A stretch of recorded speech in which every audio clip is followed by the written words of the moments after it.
Bonjour, je suis Pierre Delevinfosse de FATA Coaching, coach, formateur et conférencier.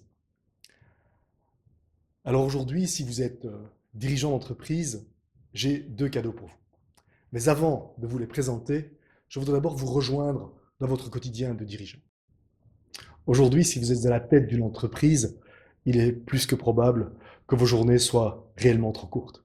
Entre vos rendez-vous avec vos clients, les réunions internes, motiver vos équipes, s'occuper des finances, préparer de nouveaux contrats, chercher des partenaires, et j'en passe et des meilleurs.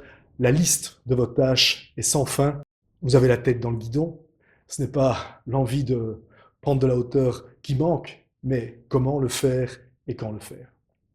Votre job vous passionne. Vous y passez la majeure partie de vos journées, 12 heures, parfois jusqu'à 15.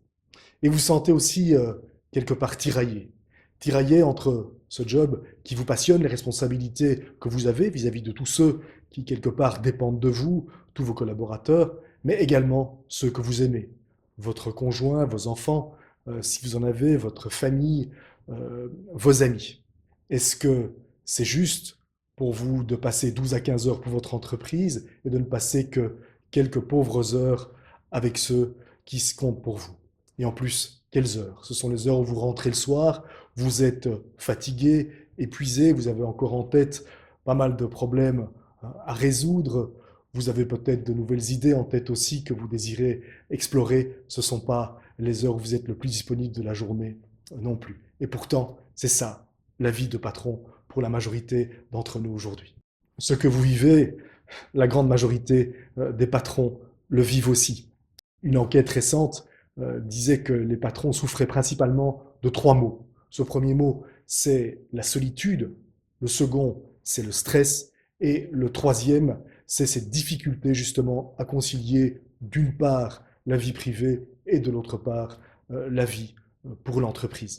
Certains patrons, s'ils ne travaillent pas à 200%, hein, s'ils n'arrivent pas avant le premier salarié dans l'entreprise et qu'ils ne repartent pas après que le dernier soit parti, ils se sentent quelque part coupables de quelque chose, de ne pas en faire assez pour réellement assurer justement le bon fonctionnement de leur entreprise.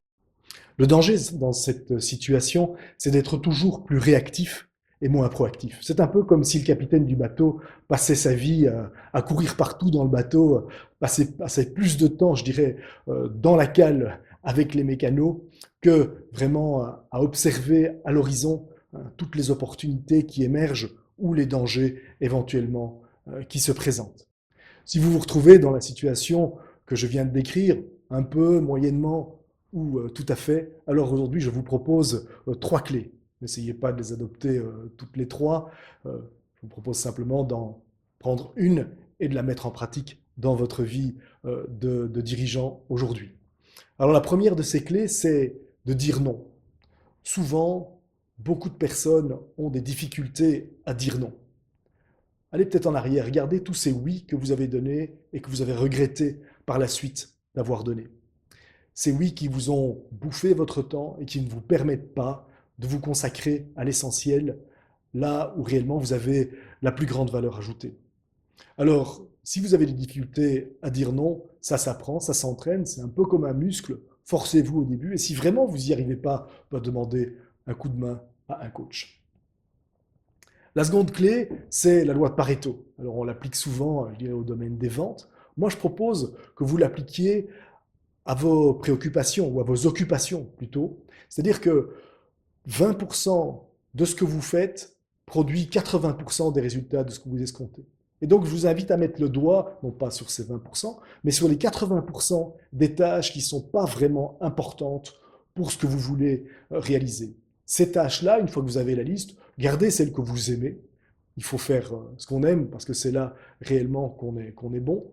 Mais toutes celles qui vous pèsent, toutes celles qui vous pompent trop d'énergie et qui ne sont pas essentielles à la vie d'entreprise, déléguez-les ou voyez carrément si vous ne pouvez pas les supprimer. La troisième clé, c'est d'arrêter d'être disponible quasiment 24 heures sur 24 comme beaucoup le sont. Réservez-vous plusieurs heures par jour où vous pouvez travailler sans être dérangé. à porte fermée si vous travaillez dans votre bureau, mais idéalement, restez chez vous pour bosser, éteignez votre téléphone, coupez votre mail et toutes les messageries possibles et gardez-vous du temps pour pouvoir vous concentrer sur des choses réellement importantes pour vous et pour l'entreprise. Vous verrez que vous ferez en 1 heure ou 2 heures ce qui vous prendrait normalement, si vous travaillez à guichet ouvert ou à porte ouverte, j'ai envie de dire, qui vous prendrait réellement beaucoup plus de temps. Ce sont des heures précises et tous vos collaborateurs apprécieront la qualité de ce que vous livrez là en autant peu de temps. En plus, vous permettrez à vos collaborateurs de prendre beaucoup plus d'autonomie, hein, d'apprendre que vous ne soyez pas toujours là pour les aider à prendre toutes les décisions. Imaginez maintenant que vous y êtes arrivé. Vous avez réussi à réorganiser votre travail de façon à trouver cet équilibre entre votre vie privée, entre ce temps consacré à ce qui compte pour vous et votre entreprise.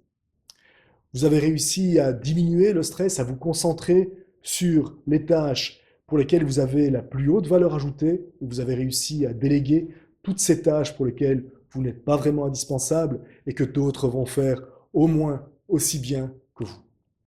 Impossible, vous allez me dire, il y a beaucoup de patrons avant vous qui l'ont fait, alors pourquoi pas vous? Je pense entre autres à Lionel. Lionel, que j'ai rencontré il y a quelques années, venait d'acheter une entreprise de pose de châssis et de portes. Le père de Lionel travaillait comme un fou, et donc il ne le voyait jamais. C'est le souvenir qu'il avait comme petit enfant, c'est vraiment ce souvenir de cette souffrance de ne pas avoir pu rencontrer, de ne pas avoir pu établir une relation forte avec son père. Et donc comme Lionel était marié et avait des enfants, il a décidé que lui, ce ne serait pas comme ça, que lui, il s'occuperait de ses enfants. Aujourd'hui, Lionel a réorganisé son travail et il travaille 4 heures par jour pour son entreprise. L'après-midi, c'est pour ses enfants, pour sa famille. Comment ça se passe au niveau de son entreprise? Chaque année, son entreprise connaît une croissance à 2 chiffres, des résultats que beaucoup d'autres n'obtiennent vraiment pas. Je pense aussi à un de mes clients que j'accompagne. Le dernier rendez-vous que j'ai eu avec lui m'a vraiment réjoui. Il est venu m'annoncer qu'il avait décidé de ne pas travailler chaque mercredi après-midi pour s'occuper de sa famille, de ses enfants et passer du temps avec son épouse. Depuis qu'il a pris de la hauteur par rapport à son job, depuis qu'il est sorti de cette frénésie, depuis qu'il a sorti la tête du guidon, son entreprise ne s'en sent que mieux et son absence le mercredi après-midi permettra à son entreprise de grandir encore et lui de revenir beaucoup plus frais le lendemain et avec les idées beaucoup plus claires, avec une créativité vraiment beaucoup plus forte. Alors comment faire? Comment faire pour changer ces habitudes, ces réflexes, ces croyances qui sont ancrées en nous depuis tant d'années? Seul, c'est vraiment difficile. On décide quelque chose, ça fonctionne pendant quelques semaines, et puis petit à petit, un événement extérieur vient nous faire réapparaître des vieux réflexes qui mettent à l'eau tout ce qu'on avait décidé auparavant. Seul, c'est vraiment difficile. Et c'est pourquoi je vous propose aujourd'hui un service d'accompagnement. Un service d'accompagnement de façon à vous permettre de prendre de la hauteur. Une fois par mois, nous allons nous rencontrer, chez moi de préférence, ou dans un autre endroit, mais pas dans votre bureau, parce que pour prendre de la hauteur, sous le plafond de votre bureau, c'est vraiment difficile. Vous viendrez avec vos questions du moment pour prendre de la hauteur, pour vous recentrer sur l'essentiel, sur ce que vous voulez réellement accomplir. Je vous aiderai à vous poser les bonnes questions, à faire le tour de la montagne et pas de la regarder simplement que d'un seul côté. Je vous apporterai des expériences, je vous partagerai des expériences d'autres patrons qui ont vécu des choses équivalentes aux vôtres. Je vous proposerai des outils, je confronterai aussi. Par tous ces moyens, vous verrez que vous prendrez petit à petit de la hauteur par rapport à votre job, de façon à pouvoir encore mieux diriger votre entreprise tout en laissant davantage de responsabilités à tous ceux qui vous entourent. Chaque mois, vous repartirez avec une vision beaucoup plus claire et avec des décisions que vous avez prises, il n'y aura plus qu'à mettre en application. Vous hésitez, finalement, on ne se connaît pas, le courant passera-t-il avec moi? Toutes ces questions, les dirigeants que j'accompagne aujourd'hui se les sont posées également. Mais rappelez-vous, je vous avais promis deux cadeaux. Alors, le premier cadeau que je vous offre aujourd'hui, c'est simplement une première réunion d'accompagnement gratuite avec moi. Donc, envoyez-moi un mail dès que vous aurez terminé de regarder cette vidéo et proposez-moi quelques dates pour une première rencontre sans aucun engagement de votre part de continuer par la suite. Venez avec vos questions, on travaillera dessus comme si vous étiez en accompagnement avec moi pour votre entreprise. Je vous avais promis aussi un second cadeau. À l'occasion de cette réunion, je vous offrirai mon livre Demain l'entreprise, qui présente une autre façon d'envisager l'entreprise, une autre façon d'avoir une équipe de collaborateurs réellement motivés, épanouis et efficaces au sein de votre entreprise. Voilà, je me réjouis de faire votre connaissance, de découvrir votre entreprise. Alors, envoyez-moi maintenant votre email pour me proposer des dates pour une première rencontre. C'était Pierre Delovinfoss de Effata Coaching. Que votre vie soit belle.